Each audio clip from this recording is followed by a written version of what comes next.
Morning friends, welcome to my hopefully quick little flip through of this retro cookbook journal that I've just completed. It's ready to be posted off tomorrow. Alright, let's get into it. I apologise in advance for whatever dodgy filming goes on here. I am yet again filming upside down. Not quite sure how to change that up. I'll have to work on my technique a little bit, but let's get into it. As you can see, this adorable cover. I've used a digital print, a retro cookbook digital print that you can easily purchase from Etsy. This cover, unlike the last ones that I did, is material. As you can see, front and back, looks like a picnic tablecloth, which I love, which was just a really lucky find as I was planning this journal that I came across at an op shop. I actually ended up with 4 meters of this red gingham, so if anyone needs red gingham, just give me a shout out because I got heaps. As you can see, I've put the customer's name down the side here in some really cute little bunting, which I think is really sweet. And I've just finished the spine off with just a nice bit of lace there as well. And I've also used the lace here just as a tie to keep it close. Let's get into it. One of my favourite things about this journal, as well as most of the other journals I've done, is the use of tabs on the pages. I'm not sure how easy you can see those, but I think they're really effective and they're also really practical because they help you open the pages. So there we go, let's get me lined up. There we go. Okay, so the other thing that I found when I was in my travels finding the gingham was the 2 copies of the Australian Women's Weeklies cookbooks. One was for cakes, one was for just recipes, and they were retro, you know, the old ones your mum and your gran used to have. Well, those are the ones that I found, so I've used those in this, as well as some retro advertising as well.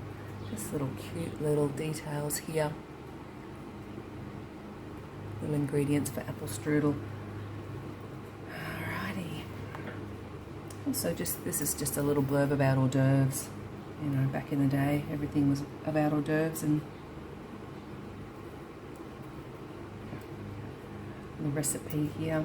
There's also in this particular journal, the digital kit that I downloaded, also plenty of pages for recipe writing. Sorry, I'm a bit crooked. I'm trying to straighten me up. That's it, straight. There we go. Okay. This, I think, is just really sweet. The colours are lovely. As you can see here, also I've used some ads, some retro ads. This one here just pulls out, and on the back, just a little recipe. Also got some recipes here in the background as well, but there's a nice little pocket just to pop, and you can pop your little cards into. A nice, just a little, I don't know what this is called. What is that? What is this thing? Anyway, I've done it and I've just stapled it in there.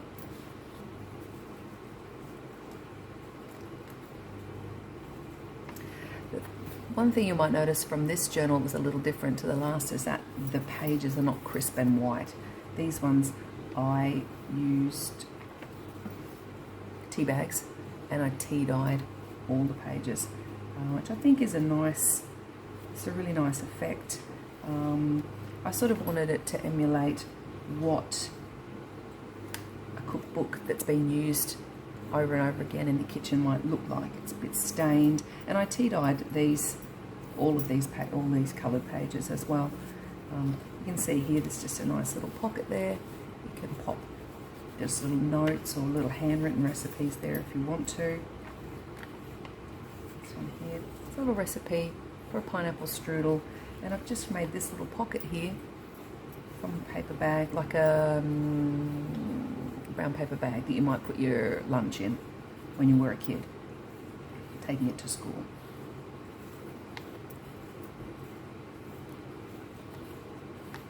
Another little pocket here. This one's got some recipes. What have we got here? Oh look, lovely recipe for a delicious, I'm not sure if you can see that, dessert omelette. Can't wait for the dessert omelette.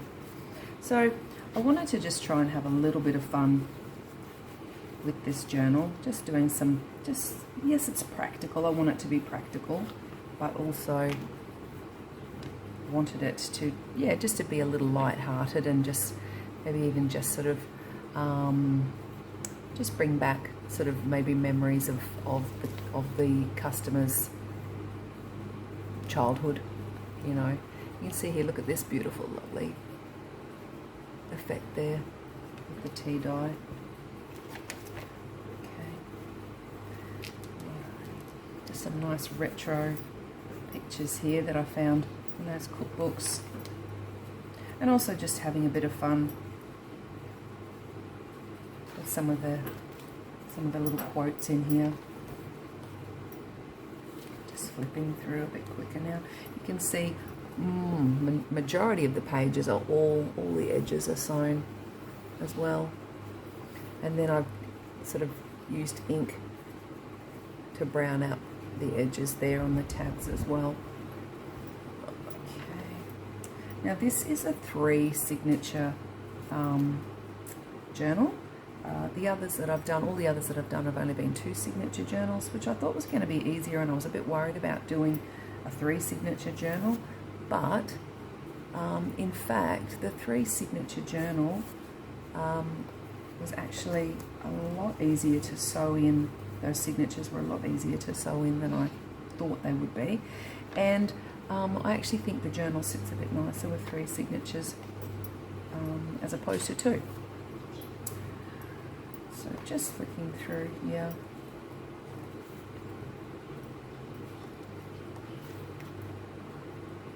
Asparagus Mornay, if you're a fan of asparagus and Mornay, who isn't? Some more little recipe cards. And I'll just quickly show you what I've got. I've got a few little things that I'm going to pop in before I send off. Some nice more little sort of index cards with some fun little, my personal favourite here, oyster soup. Oh, can't wait. I mean, it is only breakfast time here, but I don't know. Okay. A nice little notebook. Just sort of continue on with this retro hot lady.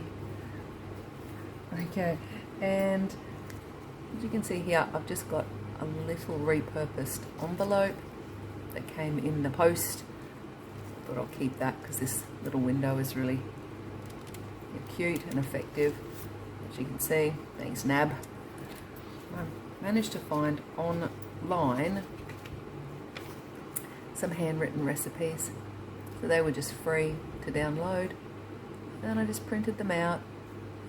Use some inks to just brown up the edges there, so it does look like someone's had it in the kitchen. That's a recipe for apple crisp.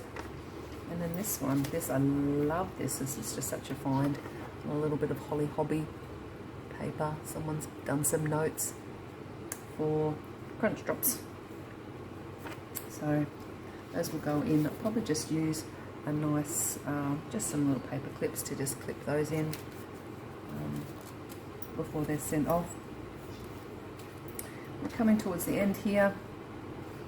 I did just happen to find in those recipe books that I found things like handy little notes there. What is this? Cup measurements, and on the little pocket there, little oven temperatures. Relevant, obviously, if we lived anywhere but Australia. So if we live in America, this will be really handy. Probably not here so much. Sorry, guys. And coming to the end, another little notebook there. As you can see there, I've put some little, just extra little pockets in this one because it's a bit more personalised. Yeah, I've just left a lot of space. Space for little notes to go into, but also a lot of space for journaling. I think there's probably just enough ephemera in this one to make it fun. So this sort of stuff is ephemera, where you creating stuff and making little pockets and etc. And I think there's just enough. Some people like a lot of ephemera in their journals. I don't mind either way, depending on what the individual who I'm making it for wants. But as a personal preference, I do prefer journals with a lot of space for actual journaling. But you know, I can customize to whatever it is that you want. Anyway, I am rambling, so I will finish here and say thank you very much for watching, and please do message me, follow me on my Facebook page, Tea Time Journals. I've also now got an Insta account for Tea Time Journals as well. Please message me if you would like any information or you'd like to order a journal. Great. Thanks guys. Bye.